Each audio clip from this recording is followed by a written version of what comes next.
What you're looking at is two photos, one from the White House, which is the one that looks like it has carpet on the bottom. The other is from an overseas trip that a Trump White House source provided me recently after some of the revelations during the January 6th hearing. People are going to make all kinds of jokes about toilets and so forth. It would still be a story if it was a fireplace. And the point is about the destruction of records, which are supposed to be preserved under the Presidential Records Act, which is a Watergate-era creation.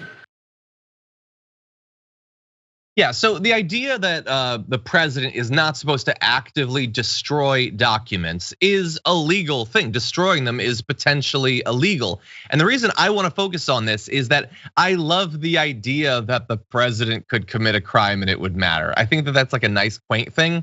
It's like, thinking about some of the hobbies you had before the pandemic, the idea that we could catch them by them breaking the law.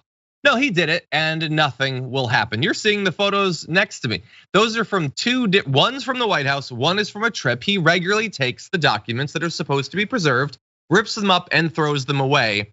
The only thing that really makes this more fun is that he denied it and got caught out. But on the story, Maggie Haberman says, Mr. Trump was discarding documents this way. It was not widely known within the West Wing, but some aides were aware of the habit, which he engaged in repeatedly. The fact that they knew so much about what was going on in the toilet makes me worried for their sanity. Yep. He says it's not the only way that he ripped up documents. He often would just shred them and they'd have to be put back together. But sometimes he went farther and threw them in the can for some reason. When this was initially alleged a year or two ago, he called Maggie Haberman, Trump did, a maggot. He said she was lying, it was fake news, and she's a maggot. And now we have the photos. So I guess they can't really deny it, but Taylor Budowich, spokesperson for Trump, says you have to be pretty desperate to sell books if pictures of paper in a toilet bowl is part of your promotional plan. We know there's enough people willing to fabricate stories like this in order to impress the media class, a media class who is willing to run with anything as long as it's anti-Trump. And if there's anything I know about Taylor Budowich, Trump spokesperson, is she doesn't like the media class. She's just a spokesperson for Trump. Which is weird. Anyway, they're not even really denying anymore. Yeah, no, he ripped up papers, he threw them away because he knows that he's above the law and he can do whatever he wants.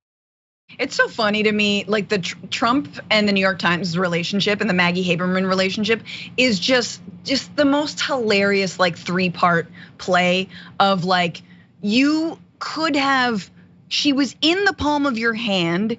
You screwed up the relationship. You were so corrupt. She tried to do everything to make you look human and decent, and you couldn't even play her. When you can't play the New York Times, when they're coming to the White House early on, do you remember early in the early years of the Trump administration, trying to write like fluff pieces about you, trying to hear your side of the story, and you can't play that? Bro, that's on you. That's on your entire administration. That's how corrupt these fools are when Maggie Haberman can't be played. Maggie centrist ass Haberman. I'm sorry, Maggie Haberman, who wants to bend over backwards to make Trump look good. But in the end of the day, watch this book, you guys. Yeah, there might be a photo of some ripped up documents, but the book will be like, for all of his flaws, Trump really loves his family. And you have to hand that to him. And as one day when Jared was wistfully looking up, like, that's what it's gonna be. Yeah. That's what it's gonna be. Got to maintain that access. Got to maintain access to the toilet. Yeah. That's what you need.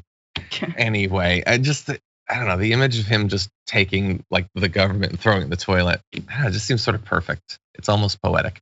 He was doing that before, right? Isn't that amazing? Like you don't just learn to do that. That's like from like Fred when he was little and was like, so 2 things. 1, your mom's a bitch. And 2, always put documents in the toilet. Let me show you, Donnie. Yeah. No, you can't get a hug. Ew. Oh, God.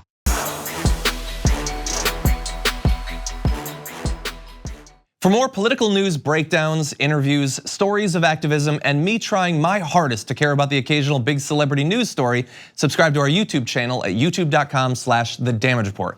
And you can ring the bell wherever it is so you don't miss anything.